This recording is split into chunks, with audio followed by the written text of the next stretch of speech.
and welcome back to Banjo Strings and Drinking Gourds, How America Culture Came to Be, the podcast at the Frontier Culture Museum of Virginia. I'm Alex. And I'm Rachel.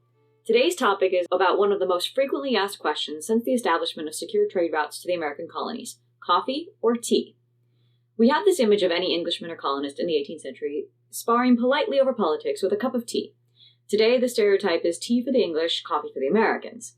But is that accurate? We're going to examine the culture created around these drinks and just why they've remained so vital to our identity today. Coffee and tea have played a large part of early American culture. As soon as independence was won, clipper ships were sent out to China to directly import tea, making tea merchants some of the wealthiest citizens of the new nation. Coffee was also popular and considered an essential good by many. The serving of tea or coffee became a status symbol, with expensive services of matching teapots and cups being highly sought after across the country. Teapots, coffee pots, and other accoutrements were found in rural household inventories in the Shenandoah Valley post-1769 as markets improved and commercial production of wheat and other crops began to develop throughout valley farms, leaving a surplus of profit able to be spent on idle goods. Beverage choice also depended on personal taste. Coffee was often more palatable than the cheap bohea or Hissen teas fostered on the colonies by English tea merchants. Bohea tea was the most imported type of tea to the colonies, a Chinese blend of black tea. The tea was so popular that bohea was often used as a slang term for tea. Tea was largely traded from China starting in the 17th century. All of the East India Company tea thrown overboard in the Boston Tea Party was Chinese tea, and these teas weren't the flavorful teas we know today. For one, bohea was described as having an unpleasant flavor, and Kongu tea, basically just a better version, was like our bitter black tea. Think Lipton today. Green teas were also imported. In 1705, the Daily Current, the first daily newspaper, reported that green tea was the most popular, but had to be served correctly, with milk. Yuck. Yeah, really, yuck. Milk and tea is just terrible. Hyson was the most popular of the green teas, being the first leaves taken from the plants before the spring rains. We have a pot of Hyson tea right here, and we are drinking it, and I did not put milk in mine because I hate milk and tea. Particularly milk in green tea, which is a faux pas. And really, it tastes like tea, but not a strong tea. So green tea is, of course, being one of the lighter, more delicate teas. Not quite the same as white, but it is, the first leaves. So it's a more delicate kind of flowery, almost after flavor. But would you enjoy drinking this with every meal, Alex? I could. I must admit, I drank far too much tea right now, so I could easily drink tea with every meal. There you go. And green tea has health benefits. So we have a convert. The main takeaway from this is that the East India Company was not giving the colonies the best stuff. For example, the 342 chests of tea thrown overboard in Boston Harbor included bohea, Kongu, Singlo, and Hyson and Souchong, and that is quite a mouthful to say. Not the best types of tea, and the last was only added to the shipment because it goes bad quickly, and the warehouses in London had too much of it. Speaking of going bad, however, the shipment pitched overboard had been picked in 1770 and 1771. Shipped to England where it sat in warehouses until sent to the colonies in 1773. As any avid tea drinker knows, that's probably not drinkable anymore. Good thing it went in the harbor. But the choice of the tea as the target of such large-scale vandalism indicates its rank in social importance. John Adams wrote the next day, "Last night, 3 cargoes of bohea tea were emptied into the sea. This is the most magnificent moment of all. There is a dignity, a majestic, a sublimity in this last effort of patriots that I greatly admire." The Boston Tea Party wasn't the only tea party either. These were tea parties in that they shared the revolutionary spirit of the Bostonian Vandals, not that they always flung tea into their nearby body of water. In 1774, in Edenton, North Carolina, one of the biggest ports in that area, women of the town, meeting in a prominent lady's drawing room, agreed to boycott all English tea and cloth, wrote up a petition, and sent it off to England. The fact that this was done by women caused a great deal of consternation and ridicule across the board. Women, of course, were not meant to involve themselves in politics. But again, the fact that they did and focused on English tea indicates the incredible value placed on the drink. Of course, these feelings of patriotism led many to consider coffee the more American choice. During the years leading up to the Revolution, and even directly afterward, drinking coffee instead of the English-favored tea served as a political statement among patriots. As John Adams wrote to Abigail in 1774, "When I first came to this house, it was late in the afternoon, and I had ridden 35 miles at least. 'Madam,' said I to Mrs. Houston, 'is it lawful for a weary traveler to refresh himself with a dish of tea, provided it has been honestly smuggled or paid no duties?' 'No, sir,' said she, 'we have renounced all tea in this place. I can't make tea, but I'll make you coffee.' Accordingly, I have drank coffee every afternoon since, and have borne it very well. Tea must be universally renounced. I must be weaned, and the sooner the better." I love this. I really, really love most of Adams' snark, especially in his letters to Abigail. So if you haven't read the Adams letters, you really should, preferably with your beverage of choice. But this one's great, because it really does show how tea is regarded not only by one of the great patriots, but also just by the common people. Now, could this be hyperbole? Sure, this is John Adams after all. But this was not an uncommon reaction to tea during the period leading up to and immediately following the Revolution. Coffee and tea were served both in special houses or cafes, as well in private homes to select guests. This was, of course, only in towns like Williamsburg, but in those towns there was definite cafe culture. Coffee had been known to the English since the 17th century thanks to Eastern explorations, and the first coffee house in London opened in 1652. But it didn't really arrive in the colonies until the 1640s and wasn't popular until the 1680s. It was still imported, but also started to be grown domestically in the South by 1723. George Washington was one of those growing beans on Mount Vernon. Because coffee was only able to be had at a coffee house in the 17th and early 18th century due to the common person's lack of appropriate tools, there was often a link between the movers and shakers of society and coffee or cafe culture. This was so entrenched in London social culture that the Tatler, a newspaper first published in 1709, titled their specific sections with the title of various coffee houses that certain groups were known to frequent. All accounts of gallantry, pleasure, and entertainment shall be under the articles of White's Chocolate House, poetry under that of Will's Coffee House, learning under the title of Grecian, Foreign, and Domestic News you'll have from St. James's Coffee House. Meetings of all sorts were commonly held in the coffee houses over a cup of the stuff. Think grad students talking over a coffee shop to discuss their latest project or try to fix the world. The London coffee houses of the 17th century and their patrons abided by the single document, quote, Rules and Orders of the Coffee House, unquote, printed in 1674. The basic tenets were that all patrons, regardless of class, were to be treated equally, swearing was punishable by a fine, religion was banned topic, and no one is allowed to speak badly about England. The colonies failed on that last point, but the concept of the coffee house as a social and intellectual establishment prevailed in America. Jefferson even called coffee, quote, the favorite drink of the civilized world, unquote. Of course, women weren't allowed in coffee shops, whether that was from fear they would disrupt the deep talk going on there or the growing concern over licentious and possible treasonous behavior isn't clear, but what is clear is that coffee was definitely the fuel of the revolution.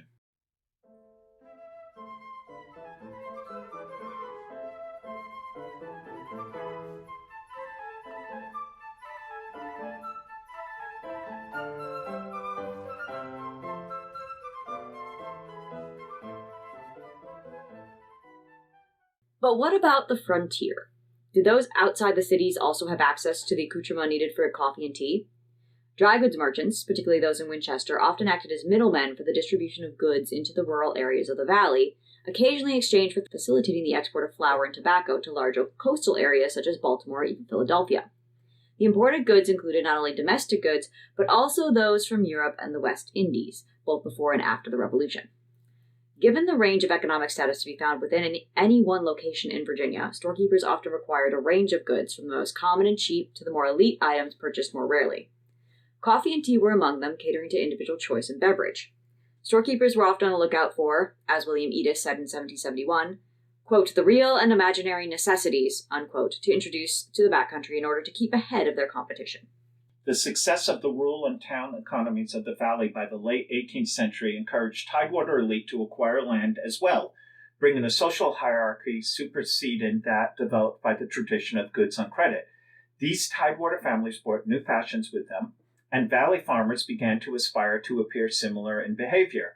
The plantation culture never really took root in the valley, but the impact of social elite with pretty behaviors was inevitable. The new pervasive idea of social mobility moving upwards in the estimation of one's neighbors relied heavily on appearing to do the proper thing. In the late 18th and early 19th century, what was proper in Virginia's backcountry often emulated English fashion. Louis Leclerc de Melfort recounted an evening meal gone horribly wrong with a lower-class family who cooked tea leaves with ham and then attempted to eat them both. The point, however, was that the tea was indeed available to most all along the backcountry. By 1819, noted Philadelphia Robert Wallen Jr. declared that tea, quote, attained in actual use an important almost equivalent to that of bread, unquote, and that few families couldn't afford it. That was in the city, however. Coffee remained the frontier's favorite beverage. Taking tea in the late 18th and early 19th century was typically taken after dinner, not as afternoon tea. The afternoon tea wasn't a thing until the 1840s when the Duchess of Bedford started getting peckish around 4 p.m. and started having a small snack tray of sandwiches and cakes. And of course, what the aristocracy does, the lower folks do too, just much later. The after-dinner tea, however, was common among all social classes with varying scales of quality. For pretentious middle-class to wealthy families, it brought the gentleman back to the drawing room after the usual postprandial separation of the sexes. Formal invitations for tea meant that guests would arrive after dinner, spend the evening playing games, reading aloud, or possibly even dancing or playing music while the hostess served tea, coffee, or drinking chocolate and possibly light refreshments. Note that it wasn't just tea that was offered. All three of the important beverages were available for purchase and often set out to show off. But it was still considered a mark of refinement to be able to offer tea to visitors. As a French tourist noticed in 1781, quote, they use much tea. The greatest mark of civility and welcome they can show you is to invite you to drink it with them. Unquote. Tea leaves or bricks, made of compressed tea and easier to ship, would be purchased at a dry goods store and kept in a locked tea caddy. The lady of the house would have control of the caddy and its key, indicating the tea's importance. Brewing the tea was often done in front of everyone as part of a tea ceremony. The appropriate amount of tea would be extracted from the caddy and placed in the teapot. Hot water in a kettle would be at the ready and poured over the tea leaves. Hot water would also be poured into the cups or tea bowls to preheat them, as the book Domestic Management, published in 1800, states, quote, unless the tea is served hot, it is little better than slop, unquote. The teapot would be placed on a stand on the table, steeping, surrounded by the necessary sugar bowl and creamer full of milk. Once steeped to the hostess's liking, she would pour the tea and offer cups to the company. The hostess was also likely the only one allowed to handle the tea service. It was considered rude to refuse an offered cup of tea, given the social significance of the drink. As the tea was drunk, often a lady of the company would read aloud. Popular novels to read in the 1820s included Robinson Crusoe, published in 1719, Tristram Shandy, published in 1759 to 1767, Frankenstein, published in 1818, Castle Rackrent, published in 1800, or The Legend of Sleepy Hollow, published in 1820. Do these sound like what you'd expect for a parlor read, Alex? No. Definitely not, at least for modern sensibilities, but the novel was booming in the late 18th to early 19th century. Even if books themselves weren't available, longer stories like Tristram Shandy were often published in installments in magazines or shorter volumes. It was probably just as frustrating waiting for the next installment as it is now waiting for the next book of your favorite series. Tea wasn't only drunk, either. In Mary Randolph's 1860 Virginia Housewife, there's a receipt for tea cream. The directions are as follows. Put 1 ounce of the best tea in a pitcher. Pour on it a tablespoonful of water. Let it stand an hour to soften the leaves. Then put to it a quart of boiling cream, cover it close, and in half an hour strain it. Add 4 teaspoonfuls of a strong infusion of rennet in water. Stir it, and set it on some hot ashes. Cover it. When you find by cooling a little of it that it will jelly, pour it into glasses and garnish with thin bits of preserved fruit. Personally, I prefer my tea in liquid form, but this demonstrates the availability of tea even in antebellum Virginia.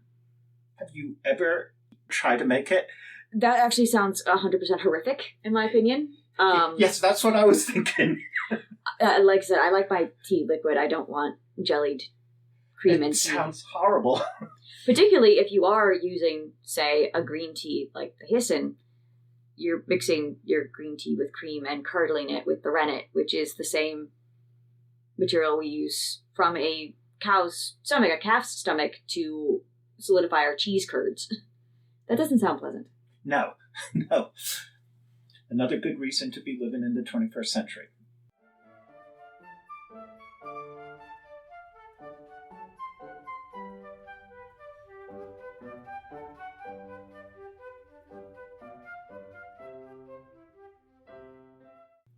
As mentioned, by the 19th century, tea was more of an elite good on the frontier, purchased by those with social aspirations or taken only out to impress the company. More often, coffee was the daily beverage of choice on the Virginia frontier. Beans were purchased green or raw and unroasted, requiring people to roast them in their kitchens, grind them, and then brew them. This is a far cry from Starbucks drive-thru. Anne Martin, noted Valley economic scholar, has noted a distinct preference for coffee in her research of Winchester dry goods in the early American period. Farmers were willing to put in the extra effort for their caffeine, just like we are. Coffee could be found easily up and down the Shenandoah Valley and into the deep south. The farmer would bring the bag of coffee beans home and roast them. Roasting was a serious business, as inattentiveness could ruin the beans. Have you ever had badly roasted or overboiled instant coffee? It's not a great taste. A pamphlet by Humphrey Broadbent in 1722 called The Domestic Coffee Man gave particular instructions on the care to be taken, preparing and making chocolate coffee and tea. To roast the beans, a good amount was added to the spider skillet over hot coals. The trick is to roast them slowly, allowing them to turn yellow and release steam before eventually darkening and starting to crackle. Next came grinding. Colonial frontiersmen used a mortar and pestle, but by the 19th century, coffee grinders had made their way into the backcountry. This device made everything easier and guaranteed faster access to the actual drink. Of course, it also provides entertainment for our John Lewis Society members, those are junior interpreters, as they all like the task of grinding coffee. As for actual brewing, Broadbent describes the difference between boiling and infusion. Boiling involved adding the coffee greens to a pot of water and let it boil. It's easy to make a mistake and overboil the coffee, especially as we know today, coffee water should never fully boil. Infusing, on the other hand, involves putting the grounds in the pot and then adding the boiling hot water over it. Let it stand for about 5 minutes before the fire, then drink, making sure to carefully strain out any grounds that may slip into your cup. And this is something that we do on our 1850s farm, and the coffee we make this way is very good, except we always get grounds in it, so you always have to spit it out at some point. And quite a few of the housewives of the time, the Virginia housewife, do describe various ways to so-called attract the coffee grounds to the bottom so it actually remains out of your cup. But we do this quite often on our American farms, and on cold days, let me tell you, that's kind of the highlight of the day. You may have noticed that I described the tea ceremony and that Alex took care of talking about coffee preparation. This is due to lingering 18th century ideas. Remember how women weren't allowed in coffee houses? Well, that didn't mean they weren't preparing and drinking it at home, but somehow between that and the fact that the lady of the house kept control of the key to the tea caddy, women were more often socially linked with tea and men with coffee. This obviously isn't a thing in day-to-day beverage choices, but it did seem to linger socially and culturally. In a very erroneous pamphlet published in 1731 in London, called The Plain Reasons for the Growth of Sodomy, the author spits, quote, "Our young gentleman has amused himself with dolls, assisted at mock christenings, visits, and other girlish employments, inviting and being invited to drink tea with this or that schoolfellow, insomuch that his whole life hitherto has been one series of ignorance, indolence, and intemperance. The boy, thus spoiled, becomes company for none but women." End quote. Pretty sure the term for this privately published anonymous author would be Facebook ranter today, and the only correct response, however anachronistic, would be, "Okay, boomer." This is further underlined as a view in the public consciousness in Sir John Hawkins' 1787 Life of Samuel Johnson, where he mentions Johnson's, quote, "unmanly thirst for tea," end quote. On the other hand, the anonymous poem, addressed to the ladies, in the Boston Newsletter in 1769, both strengthened the tie between ladies and tea and acknowledged, however tacitly, the power of women in economics and therefore politics. The final lines read, "Throw aside your bohea and your green hyson tea, and all things with a new-fashioned duty. Procure a good store of the choice Labrador, for there'll soon be enough here to suit ye. These do without fear, and to all you'll appear fair, charming, true, lovely, and clever. Though the times remain darkish, young men may be sparkish, and love you much stronger than ever." Even today, though, tea is often thought to be more of a woman's drink in America. This explains why girls are the only ones encouraged to have tea parties, something I was curious about even before I found that charming little ranty pamphlet. In 2017, there was even an ad campaign launched in the US for a new tea brand, Econ. tea created for the modern man, referenced perception of tea as unmanly. The company's website included such quotes as, before now, quote, there weren't any teas designed for men. Their palate, their lifestyles, and their image were left alone to suffer, end quote. And that men could now drink tea, quote, without the stigma, the embarrassment, or the feeling that you're less of a man, end quote. In England and the rest of the world today, of course, there is no silly gendering over tea. Everyone drinks it. The last popular drink of the 18th and 19th century that we haven't really discussed was chocolate. Chocolate as a drink. We must mean hot chocolate, right? Well, yes and no. Definitely not packets of instant powdered Swiss Miss given to children after playing in the snow. Drinking hot chocolate was lush, rich drink that was taken by everyone, regardless of age and mostly social class.